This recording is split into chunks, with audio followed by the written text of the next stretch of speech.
ఎక్కువ ఎవరు college support చేశారు మ్యామ్ మీకు? అంటే స్కూల్‌కి రావడానికే ఇంత ఇబ్బంది పడినప్పుడు, మీరు ఉస్మానియా యూనివర్సిటీ చదివి, ఆ తర్వాత మళ్ళీ ఢిల్లీ వరకు వెళ్ళడం అంటే, స్కూల్‌కి పంపించడానికే నో చెప్పిన వాళ్ళు, అక్కడి వరకు నా పంపించారంటే తపన చూసే ఫ్యామిలీ రియలైజ్ మోటివేట్ అయింది. అయ్యారు. ఓకే. రియలైజ్ అయ్యారు. హ్మ్. తర్వాత జాబ్‌కొచ్చినంక అంటే 2007లో నేను I got married. Okay.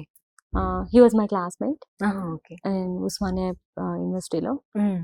So, మ్యారేజ్‌కి ముందు మా ఇద్దరిది ఒక కన్వర్జేషన్ ఏంటి అంటే, మేము కలిసి నడవాలి అనుకున్నప్పుడు తను అడుగుండే. అసలేం ఎక్స్‌పెక్టేషన్ ఉండే నీకు నా దగ్గర నుంచి? ఓకే.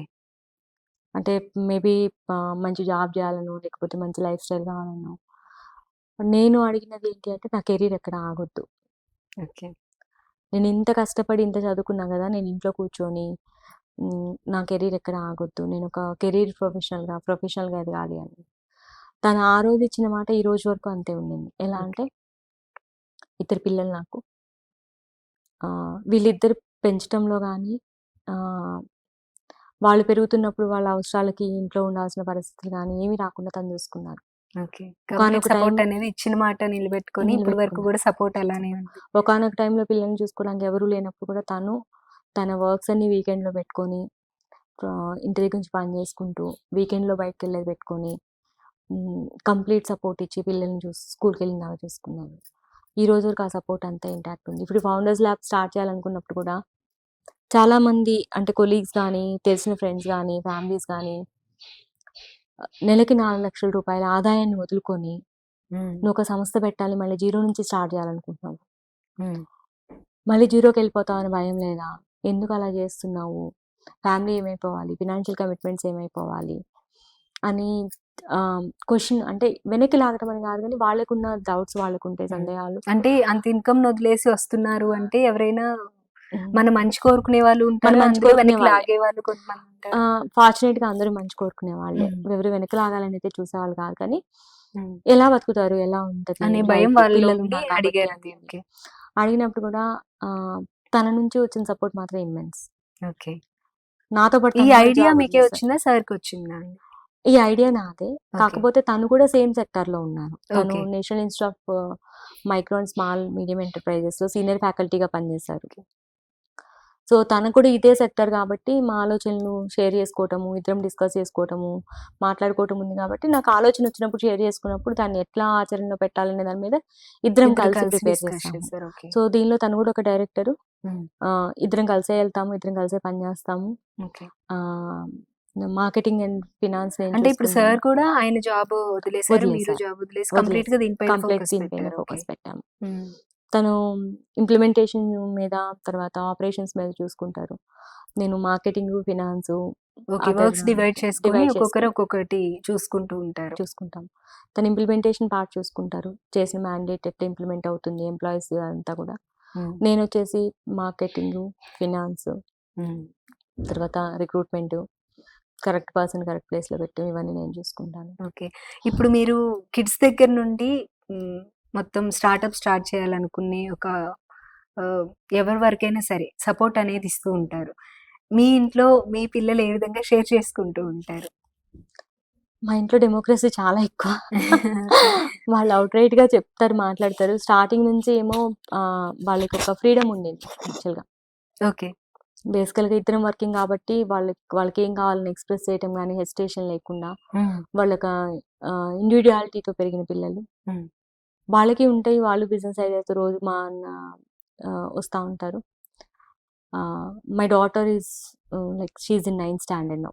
ఓకే. 14 years age. ఆహ్, తనదేంటి అంటే తన ఫోకస్ అంతా ఆహ్, చదువుతో పాటు తను అన్నిట్లో ఉంటుంది. Kids okay. రోటేరియన్‌లో ఉండింది. స్కూలు కౌన్సిల్‌లో ఉంటుంది. ఆహ్, ఎక్కువ కమ్యూనిటీ ఎక్కువ ఇంటరాక్టివ్ ఉంటుంది. ఓకే. సో, ఆమొచ్చి షేర్ చేసుకుంటా ఉంటది. పలానా వాళ్ళకి పలానా ప్రాబ్లమ్ ఉంది. నేను ఇలా అన్నాను, అలా అన్నాను. ఇలా చేస్తే బావుంటుంది. ఈ బిజినెస్ చేస్తే బావుంటుంది. అది ఇది అని చెప్పేసి. ఓకే. బాబొచ్చేసి ఫిఫ్త్ క్లాస్, 10 ఇయర్స్. చాలా చాలా చాలా టెక్ సేవి. ఓకే. అంటే ఏంటి అంటే మామూలుగా పిల్లలందరూ గేమ్స్ ఆడతారు. ఈయన హ్మ్. గేమ్స్ చూస్తాడు. ఓకే.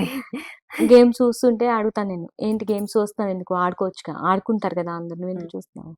"అక్కడక్కడ బగ్స్ వస్తున్నాయి. వీటిని ఎట్లా ఫిక్స్ చేయాలని చూస్తున్నా" అని ఓకే. చెప్తా. సో, ఆహ్, అంటే ఇంట్లో అదే డిస్కషన్ జరుగుతది కాబట్టి కొంచెం ఆహ్, హ్మ్. అవేర్‌నెస్ ఎక్కువే ఉంది. వాళ్ళకేంటంటే ఇది చేయాలి, అది చేయాలి, ఇది నేర్చుకోవాలి, అది చేయాలి అన్నది ఎక్కువే ఉంటది. ఓకే. ఇప్పుడు మీరు ఇన్ని వర్క్స్ చేస్తూ ఉన్నప్పుడు బిజీగా ఉంటూ ఉంటారు. ఆ టైంలో వాళ్ళు ఏ విధంగా మేనేజ్ చేసుకుంటూ ఉంటారు? మాక్సిమం వాళ్ళు చాలా ఇండిపెండెంట్ కిడ్స్. ఓకే.